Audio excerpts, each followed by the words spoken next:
우리도 그럴 때가 있죠. 이제 어디 뭐 맛집이라고 소문난 집이 있으면 이제 뭐 좀 멀더라도 거리가 좀 있더라도 이제 뭐 바람도 쐴 겸 해서 이제 한번 일부러 찾아가서 먹어보기도 하고 그러죠. 물론 저도 그럴 때가 있어요. 뭐 자주는 아니더라도 가끔가다 정말 그럴 때가 있어요. 근데 저는 기다리는 건 잘 못해요. 기다리는 건 별로 안 좋아해요. 그래서 정말 아무리 막 맛집이라고 막 소문이 난 집이라고 그래도 가서 많이 기다려야 되는 상황이라면, 그런 상황이라면 저는 그냥 돌아서요. 다른 집으로 가요. 근데 대부분의 사람들은 어떻게 하죠? 일부러 찾아갔으니까, 일단 왔으니까 이제 기다리면서까지 보통 이제 다 먹고들 가죠. 근데 사실 그렇게 맛집이라고 소문난 집도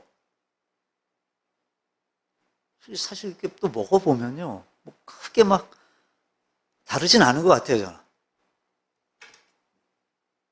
근데도 꼭 그 집만 일부러 찾아서 가는 분들이 있어요, 또. 그래서 왜 또 이 집만 그렇게 오냐 물어보면 보통은 다들 그 집 음식이 이제 입에 맞는다 그래요. 그래서 막 멀리서도 막 찾아가고 또 일부러 막 그렇게 기다리면서까지 먹고들 간대요.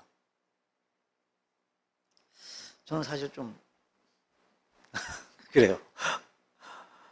또 미장원도 그렇죠. 미장원도 이제 뭐 저 같은 경우도 좀 멀긴 해도 전에 살던 망원동에 있는 그 미장원을 꼭 찾아가요. 물론 이제 가격이 많이 저렴해요. 싸기도 싼데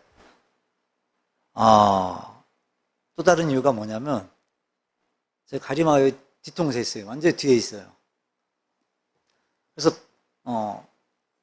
딴 데 가서 깎으면 이걸 가리질 못해요. 여기 이렇게 뻥 뚫려요, 구멍이. 개미 운동장이 생겨 그래서.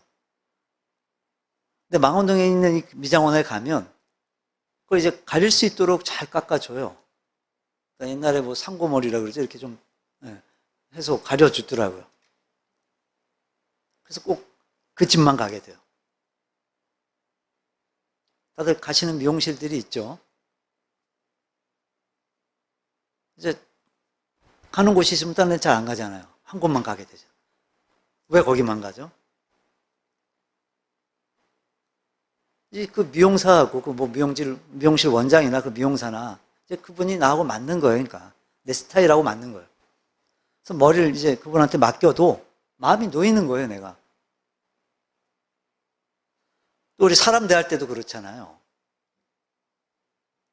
어떤 사람은 보면 별로 못생겼어요. 못생겼는데도 막 마음에 되게 드는 사람이 있는가 하면 또 어떤 사람은 되게 잘생겼는데도 마음이 잘 안 가요. 영 마음에 안 드는 거예요. 그래서 이제 뭐 연애할 때도 보면 이제 마음에 드는 사람 만나게 되면 뭐라 그러죠, 보통? 눈에 못 끼었다고요? 콩깍지 씌웠다 그러잖아요. 근데 다른 사람들이 보면 안 그래요, 또. 내 눈에는 그게 막, 되게 좋은데, 다른 사람들이 볼 때 이 사람이 별론 거예요, 그 사람이. 그래서 또 뭐라 그러죠, 그런 사람들은? 주변 사람들은 뭐라 그래요, 그래서. 아이고, 친년의 안경이구나. 여러분, 하나님도요, 어떤 사람은 마음에 들어 하시고, 어떤 사람은 마음에 안 들어 하세요. 그래서 사도행전 13장 22절에 보면, 내가 이새의 아들 다윗을 만나니 내 마음에 맞는 사람이라. 내 뜻을 다 이루리라 그러세요. 하나님이 다윗을 보시고 내 마음에 맞는 사람이라고 하세요. 그 많고 많은 사람들 중에 하나님 마음에 맞는 사람을 찾으셔서 하나님이 그를 왕으로 세우신 거예요. 자, 그럼 여러분, 오늘 이 시대엔 어떤 사람이 하나님 마음에 맞는 사람일까요? 그러니까 여러분은 하나님 보시기에 어떤 사람일까요? 중요한 건 하나님은 지금도 찾고 계세요. 하나님의 맞는, 그 마음에 맞는 사람을 하나님은 찾고 계세요. 우리 62절 볼까요? 본문 62절 함께 읽어봅니다. 예수께서 이르시되 손에 쟁기를 잡고 뒤를 돌아보는 자는 하나님의 나라에 합당하지 아니하니라 하시니라. 자, 하나님 나라에 합당하지 않다. 무슨 뜻이죠? 자격이 없다는 거예요. 들어갈 자격이 하나님 나라에. 그러니까 안 맞는다는 거예요. 하나님 마음에. 오늘 본문을 보면 이제 세 사람이 예수님을 만나요. 근데 세 사람이 다 주님의 제자가 못 돼요. 왜요? 주님 마음에 맞지 않았기 때문에 제자가 되질 못해요. 자, 그럼 하나님 마음에 맞는 사람, 어떤 사람일까요? 주님 마음에 맞는 사람. 그럼 주님은요, 첫째, 어떤 상황에서도 주님을 따르는 자를 마음에 들어하세요. 좋아하세요. 예수님 막 기적을 일으키고 막 병자를 고치고 하니까 이제 많은 사람들이 와서 주님께 부탁을 해요. 근데 어떤 한 사람이 예수님께로 나와서 내가 주님을 따르겠습니다 하는 거예요. 우리 57절 볼까요? 57절 다시 한번 읽어봅니다. 길 가실 때 어떤 사람이 자, 지금 이 사람이 어떤 사람이었냐면 이제 본문의 병행 구절인 마태복음 8장을 보게 되면요. 지금 주님께로 찾아온 이 사람은요, 서기관이었어요, 서기관. 당시에 서기관은 율법학자예요, 율법학자. 그러니까 높은 학식을 가지고 있어요. 또 많은 재산과 권력을 가졌어요. 그러니까 상류층에서도 상위 1%에 해당하는 아주 최상류층인 거예요, 최상류층. 대단한 거죠. 그러니까. 근데 그렇게 부족할 게 없는 그런 서기관이 이제 예수님을 만나고 보니까 예수님 막 대단한 능력을 갖고 계신 거예요. 그래서 자기도 이제 예수님의 제자가 되어서 예수님의 그 능력, 자기도 막 한번 막 나타내고 싶은 거예요. 자기도 막 행사하고 싶은 거예요, 그 능력을. 제자가 돼서. 근데 주님은 그를 반겨주시는 게 아니라, 맞아주시는 게 아니라 갑자기 이상한 말씀을 하세요. 58절 볼까요? 58절 함께 읽어봅니다. 예수께서 이르시되 여우도 굴이 있고 공중에 새도 집이 있으되 인자는 머리 둘 것이 없도다 하시고. 무슨 말씀이죠? 네가 나를 따르겠다고? 야, 여우도 굴이 있고 공중에 새도 집이 있는데 나는 없다. 나는 그렇게 편히 쉴 곳이 없다라는 거예요. 자, 여기서 머리 둘 곳이 없다. 이게 무슨 말씀이냐면 편히 쉴 만한 집 한 채 없다라는 그런 말씀인 거예요, 말 그대로. 그러니까 쉽게 말하면 너 내 제자가 되려면 너 정말 쎄 빠지게 고생한다라는 거예요. 그래도 좋으면 따르라는 거예요. 그래도 좋으면. 그러니 따랐겠어요, 그 사람이?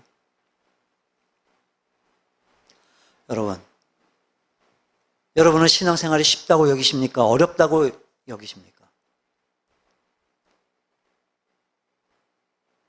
여러분, 신앙생활은요, 일주일에 한두 번 이렇게 교회 나와서 하나님 나 왔다 갑니다. 그런다고 끝나는 게 아니에요.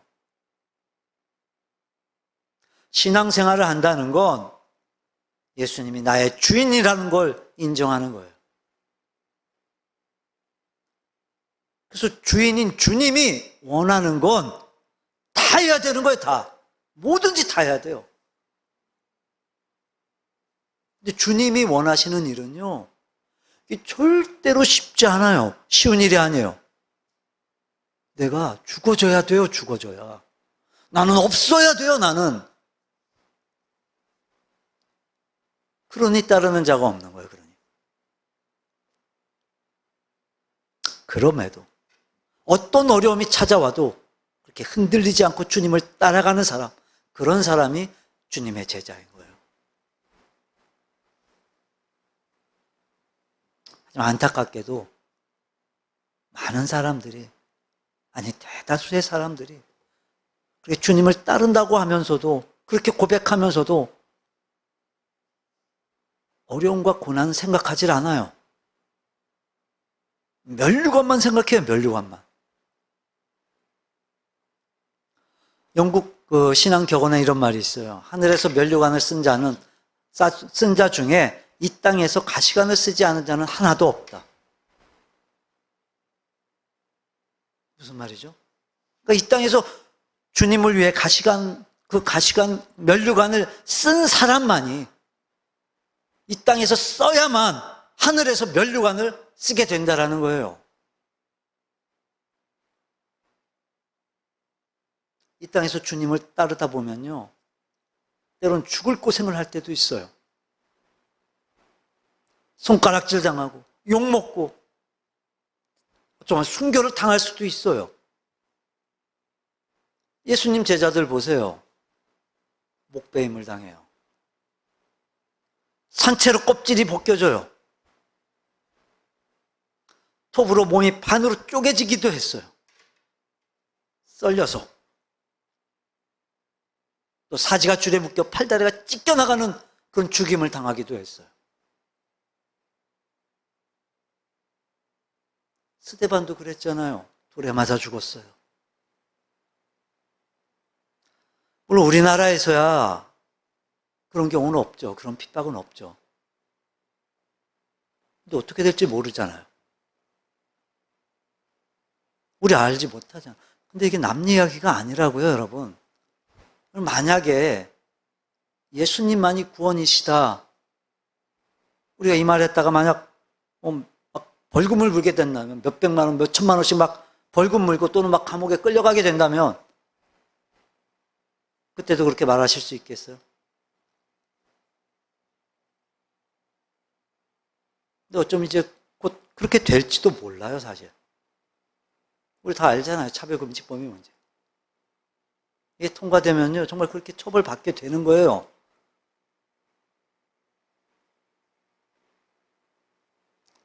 며칠 전에도 뉴스에 나왔죠, 고등학교 얘기. 그래도 그렇게 말할 수 있겠어요? 예수만이 구원이라고? 예전에 하람이가 초등학교 한 1, 2학년 정도 됐을 거예요. 이제 저녁을 먹으면서 제가 우리 아내하고 하람이한테 방금 했던 얘기들을 해줬어요. 차별금지법에 대해서. 그리고서 하람이한테, 하람아, 이제 아빠 설교할 때도 이제 그렇게 설교하면 잡혀간대. 감옥 갈 때, 그럼 어떡하지? 하람이가 뭐랬을까요, 그때? 그래도 해야죠. 그게 맞는 거니까. 하람아, 그럼 너 아빠 잡혀가도 돼, 정말? 우린 벌금 낼 돈 없는데, 우리? 그 벌금 못 내면 아빠 잡혀가야 돼. 그럼 아빠 그렇게 깜빵 가면 아빠, 이제 거기 나쁜 아저씨들 많잖아. 막 아빠 그 사람들한테 막 두들겨 맞고 그래도 돼? 아빠 없어도 돼? 뭐랄까요, 하람이가. 응, 그래도 돼요. 그럼 아빠가 자랑스러울 거야, 그런 거예요. 깜짝 놀랐어요. 그런 상황에서 자랑스러울 거란 말을 어디서 배웠는지. 그때 너무도 감동을 해서 막 아직까지도 그게 기억에 남아요. 그래서라도 저는 그렇게 전해야 돼요. 그런 상황에서도 전 그렇게 말해야 돼요. 뒷일이야 하나님이 책임지실 거니까. 여러분도 당연히 그러실 줄로 믿습니다. 여러분, 그게 주님의 제자인 거예요. 고민하거나 갈등하지 않고 주님을 따라갈 때 그게 바로 주님의 제자인 거예요. 오늘 세상에는요, 공짜가 없어요. 누군가 공짜로 누렸다면 그건 분명 누군가가 대가를 치렀기 때문에 주어진 거예요.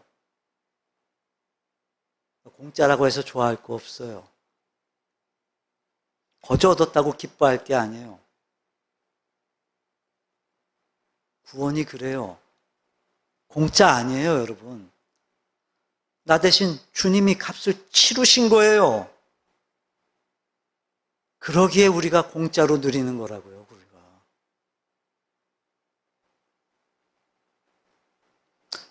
나류에서 주님이 십자가를 대신 지셨듯이 여러분 우리도 남들이 보든 안 보든 그 길을 우리가 가야만 되는 거예요. 남들이 칭찬을 하든 안 하든 상관없이 우리는 그 길 가야만 되는 거예요. 누가 도와주든 안 도와주든 주님이 기뻐하시는 길이니까, 주님이 원하시는 길이니까 우린 가는 거예요. 그게 십자가의 길인 거예요. 여러분, 주님은요, 우리가 주님과 동행하기를 원하세요. 여러분, 주님을 따른다는 말은 주님과 동행한다는 거잖아요. 주님과 동행하는 거예요.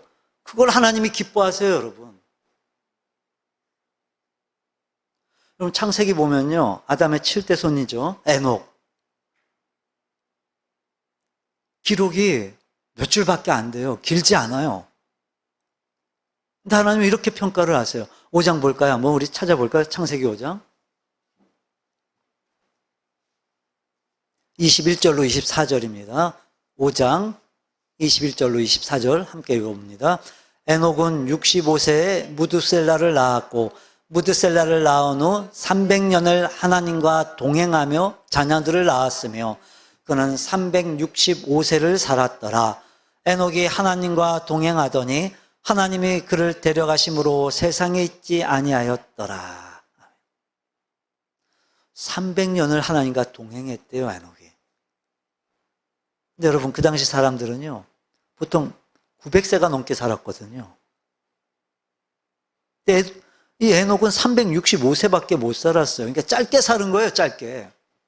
그러니까 요즘으로 치면은 보통 이제 90세 정도 산다고 볼 때 한 30 중반 정도, 그 정도밖에 못 살았어요. 아주 젊은 나이에 간 거예요, 지금. 근데 그 기간 동안 하나님과 동행을 했대요, 동행을. 그래서 히브리서를 보면요, 하나님이 그를 뭐라고 평가하시냐면, 이제 히브리서 11장 5절 후반절을 보면, 그는 옮겨지기 전에 하나님을 기쁘시게 하는 자라는 증거를 받았느니라 그래요. 하나님을 어떻게 한 사람이었다고? 기쁘시게 하는 사람이었대요, 기쁘시게.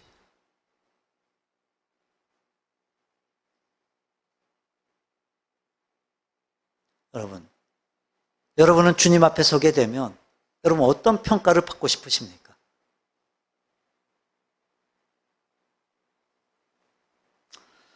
우리 모두가 다 이렇게 주님과 동행한 사람이라고 주님께 인정받기를 축원합니다. 어려움을 당하고 고난을 당할지라도 여러분 타협하지 마시기를 바라요. 그래야 주님이 기뻐하세요. 그래야 주님과 함께 할 수 있어요. 주님을 믿고 따르는 제자 되기를 주님의 이름으로 축원합니다. 자, 그리고 또 어떤 사람이 하나님 마음에 맞는 사람일까? 그럼 하나님은요, 삶의 우선순위를 하나님께 두는 자를 좋아하세요. 삶의 우선순위를 하나님께 두는 자. 그러니까 하나님 마음에 맞는 사람은요, 이 삶의 우선순위에 바르게 서 있는 사람인 거예요. 오늘 본문 다시 59절을 보면 주님을 만난 두 번째 사람이 나오죠. 우리 59절 함께 읽어볼까요? 59절. 또 다른 사람에게 나를 따르라 하시니 그가 이르되 나로 먼저 가서 내 아버지를 장사하게 허락하옵소서. 또 다른 사람한테 나를 따르라 하셨어요, 주님이. 근데 그가 뭐라고 말하냐면, 이제 따르긴 따르겠는데 조건이 있다는 거예요, 조건이. 그게 뭐죠, 지금? 뭘 먼저 하겠다고요? 아버지 장례 치르고 난 후에 주님 따르겠다는 거예요. 지금요, 그의 아버지가 돌아가신 게 아니에요. 돌아가셔서 지금 이렇게 얘기하는 게 아니에요. 뭐 아버지가 뭐 이게 나이가 많거나 뭐 병이 들었거나 그랬던 건데, 근데 아버지가 돌아가시고 난 후에 그러고 나서 아버지 장례 치르고 나서 주님 따르겠다는 거예요. 언제 돌아가실지 모르잖아요. 그러니까 지금 주님을 따라가면 이제 나중에 아버지 장례도 못 볼 수도 있다는 거예요. 못 볼 수 있는 거예요. 그러니까 이제 아버지 돌아가시면 그때 이제 장례까지 다 치르고 나서 그때 주님 따르겠다는 거예요. 뭐 충분히 이해되는 얘기잖아요. 당연히 그래야 되는 거잖아요. 아니, 자식이 부모 장례 치는 것보다 더 중요한 게 뭐가 있겠어요? 우리도 당연히 그럴 거잖아요. 우리도. 아무리 회사가 바쁘고 막 일이 많아도 부모 위독하면 어떻게 해요? 부모 옆에 지키잖아요. 이제 그러다 돌아가시면 당연히 장례 치러야죠. 그게 자식된 도리인데.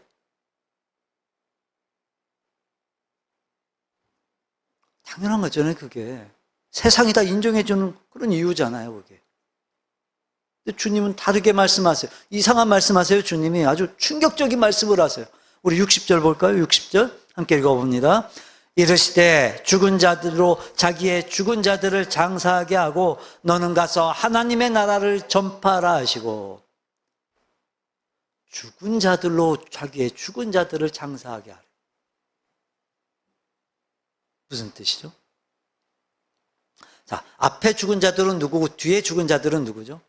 그러니까 앞에 죽은 자들은 이제 영적으로 죽은 자들을 말씀하시는 거고 이제 뒤에 죽은 자들은 육적으로 죽은 자들을 말씀하시는 거예요. 그러니까 이 말씀의 뜻은 세상 일은 세상 사람들한테 맡기고 너는 하나님 일에 열심을 내라는 거예요. 여러분 이게 지금 이해가 되세요? 근데 이 말씀 지금 문자 그대로 받아들이면요, 이제 죽은 사람은 이미 그 영혼이 천국이든 지옥이든 갔을 거니까 누가 장례를 치르든 그게 중요한 일이 아니라는 거잖아요, 지금.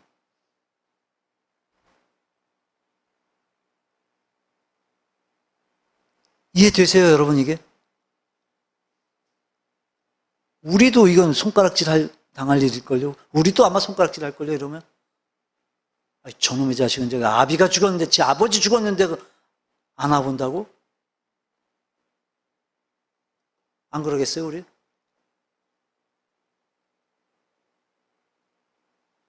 네, 여러분, 지금 이 말씀은요, 장례를 아무렇게나 하라는 게 아니에요. 신경 쓸 게 없다는 게 아니에요. 지금 이 말씀은 그만큼 하나님의 나라를 전하는 일이 훨씬 더 중요하고 급하다는 걸 지금 말씀하시는 거예요. 우선순위. 10년 전에 2014년도에 여자 목사님이세요.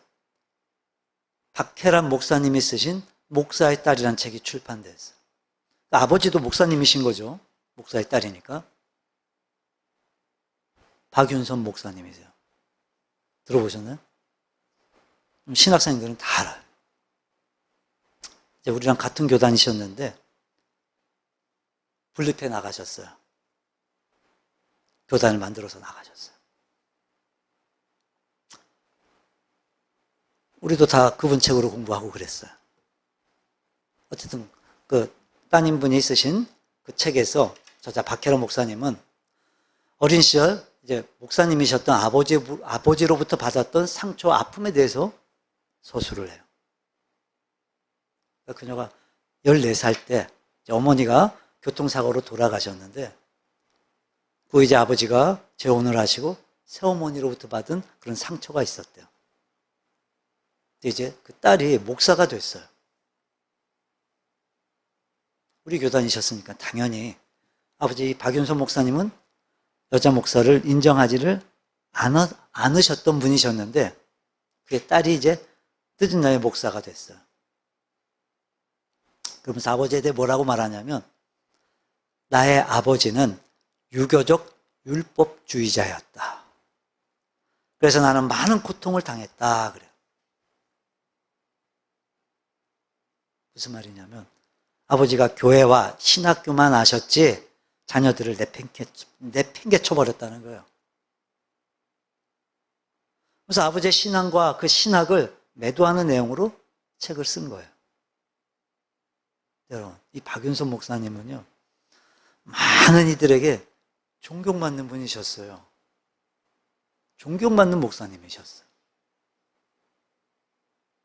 하지만 어린 딸에겐 어쩜 그게 그렇게 보였을지도 몰라요. 자, 근데 성경은 뭐라 하냐면, 우리 한번 마가복음 한번 찾아볼까요? 10장 찾아볼까요? 10장. 자, 10장 29절 30절 함께 읽어봅니다.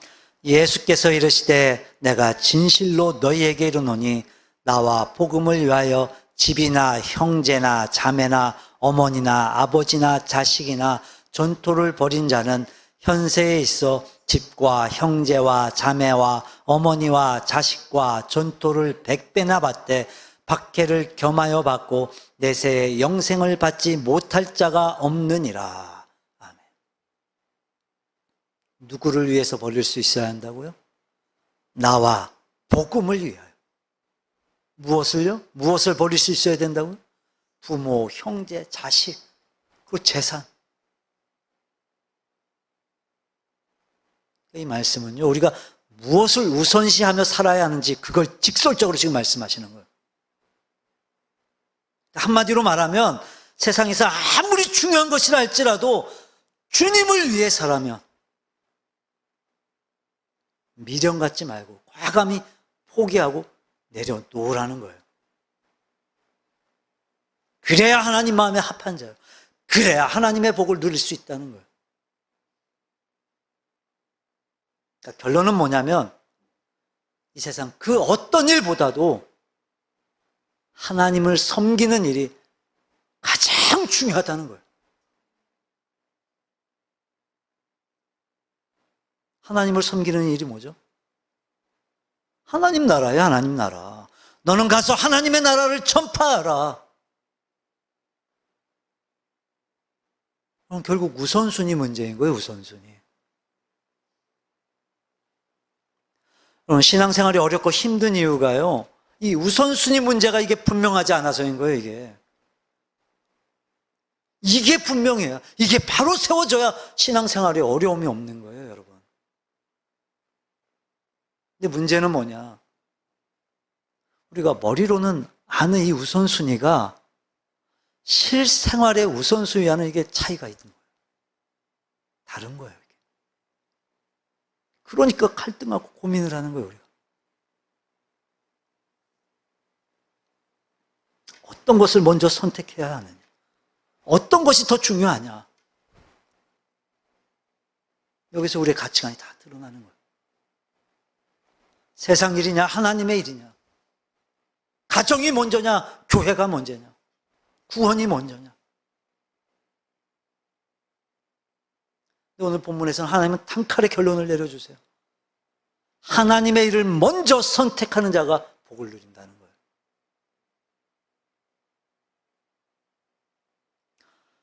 여러분, 여러분의 우선순위는 어떻습니까? 먼저 해야 할 일을 먼저 하고 나중에 해야 할 걸 나중에 해야 하는데 혹시 순서가 바뀌어져 있지는 않습니까? 여러분, 우리의 형편과 처지는요, 나보다 주님이 더 잘 아세요.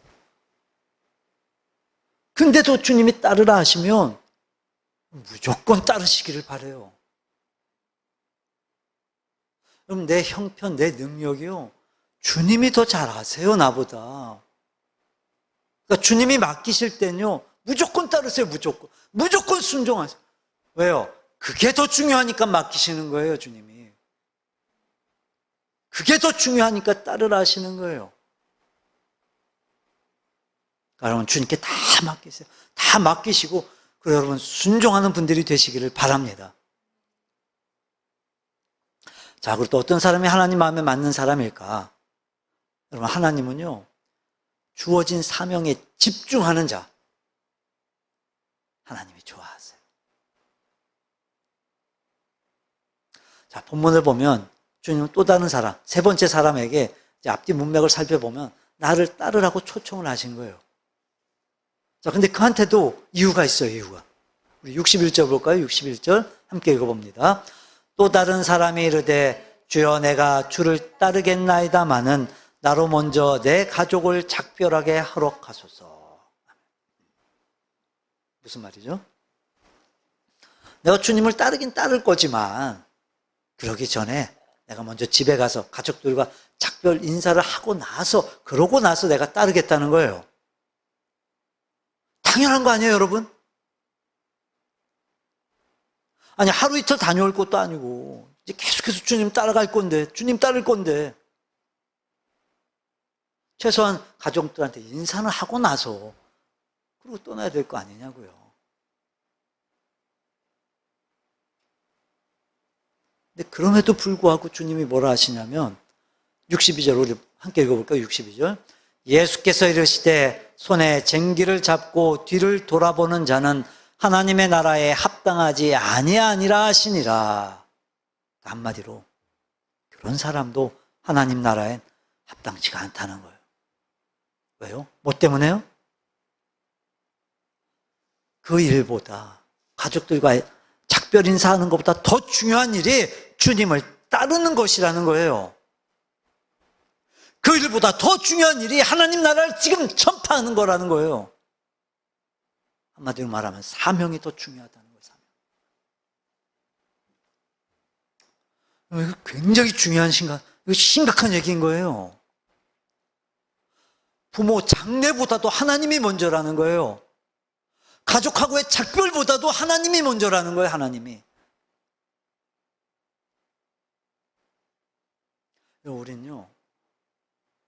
우린 다 사명이 주어졌어요. 각 사람마다 주어진 사명이 다 있어요. 근데 문제는 뭐냐? 몰라요, 그 사명을.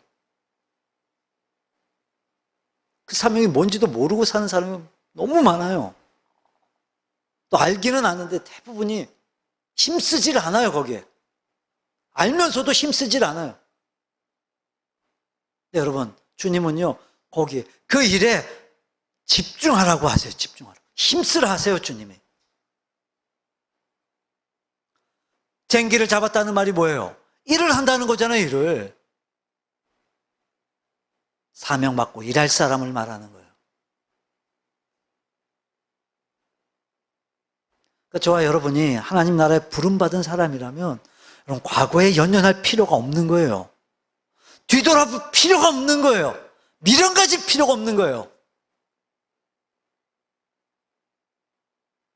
하나님의 일을 한다고 하는 사람이 그렇게 이것저것 다 걱정하면서 하면 합당치가 않다는 거예요, 주님은. 여러분은 누구를 바라보고 계십니까? 혹시 말은 예수님이라고 하지만 실제로는 뒤를 바라보고 있지는 않습니까?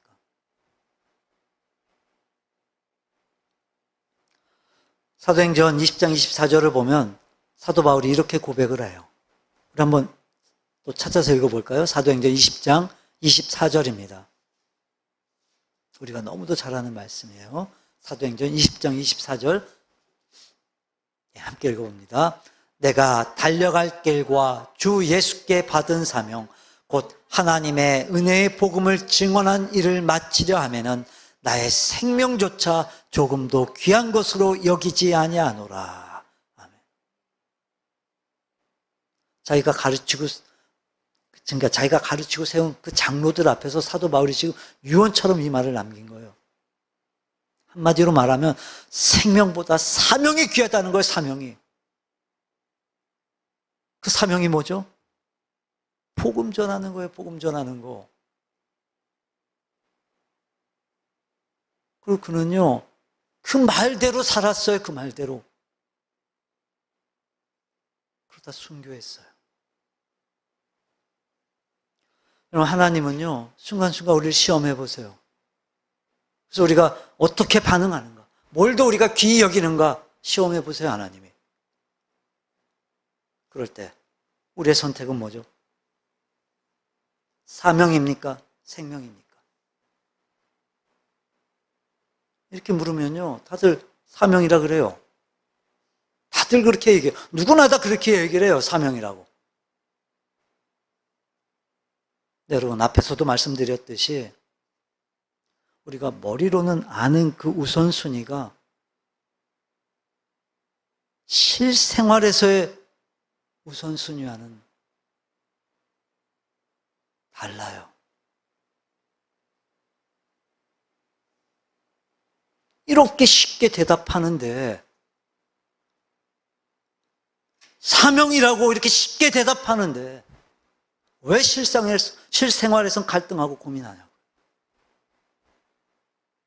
이렇게 한치의 망설임도 없이 다들 대답을 하는데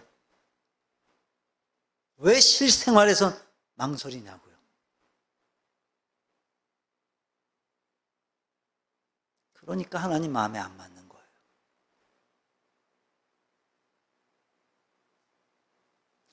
하나님이 아브라함을 시험하셨던 것도 바로 그거였어요. 무엇을 더 귀하게 보느냐는 거예요. 하나님이냐 자식이냐. 무엇이 더 귀하냐.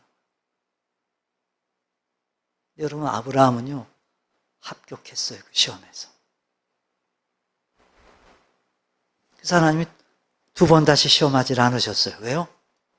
하나님 마음에 딱 맞았기 때문에.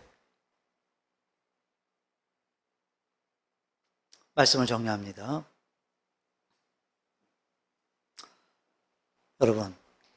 여러분은 여러분의 노력으로 성공하고 싶습니까? 아니면 하나님의 은혜로 성공하고 싶습니까?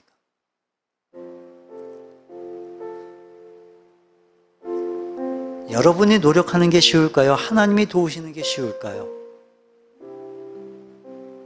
물어보나 마나죠. 그러니까 그러려면 여러분, 하나님 마음에 맞아야 돼요.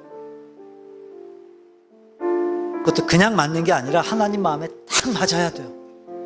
그래야 뭐가 돼도 되는 거예요. 그래야 쓰임을 받는 거예요, 하나님께.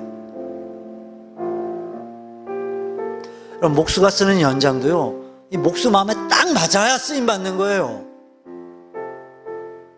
그럼 주방에 있는 칼도요, 주방장 마음에 딱 맞아야 쓰임을 받는 거예요. 하물며 살아계신 하나님 마음에 딱 맞는 자라면 그럼 뭐가 문제가 되겠어요? 뭐가? 하나님이 쓰시는 건데.